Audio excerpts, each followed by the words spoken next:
আসসালামু আলাইকুম রহমতুল্লাহি ওয়া বারাকাতুহু। কুল্লু নাফসিন যায়িকাতুল মাউত, প্রত্যেক জীবনদারকেই মানে আল্লাহ তাআলা বলতেছে যতটা পৃথিবীতে আল্লাহ তাআলা প্রাণ সৃষ্টি করছে প্রত্যেককেই মৃত্যুর স্বাদ গ্রহণ করতে হবে।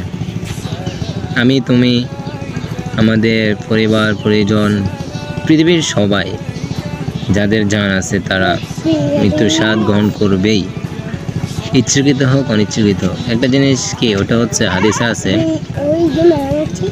আমাদের মৃত্যু প্রত্যেক দিন আমাদেরকে যে পরিমাণে তাড়া করে না, ওই পরিমাণে আমাদের রিজিক আমাদেরকে তালাশ করে। মৃত্যু তাড়া করে, রিজিক তালাশ করে, আমাদেরকে খুঁজে, আর আমরা ওই রিজিকের জন্য দুনিয়াবি সব কিছু করি, তাই না? তো এখানে ভুল হচ্ছে আমাদের, আমরা যেটা করণীয় ওটা না কইরা যেটা করণীয় না ওইটাই করি। আমাদের দরকার ছিল ইবাদত বন্দেগী করা, আমরা ওইটাই করি না, আর যেটা না করণীয় ওইটাই করি। যেমন টাকার পেছনে দৌড়ানো, এটা না করলেও চলে,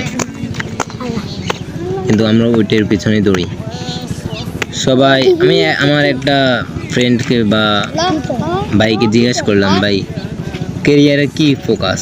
ও বললো বিদেশ যাবো, টাকা কামাবো, সংসার করবো। ওর চিন্তা হলো এটা। বললাম এটা দুনিয়া না, সবাই চলতেছে এভাবে, তো আমি এইভাবে, আমি তার মানে ওর সেন্স এটাই গেছে, জন্মগ্রহণ করব, বড় হব, বিদেশ যাব, টাকা কামাবো, পরে আয়সা বিয়ে করব, এতটুকুই জিন্দেগি। আসলে না, এটাই জিন্দেগি না। জিন্দেগির মাকসাদ হচ্ছে একটাই, ওটা হচ্ছে আল্লাহ তাআলা ইবাদত,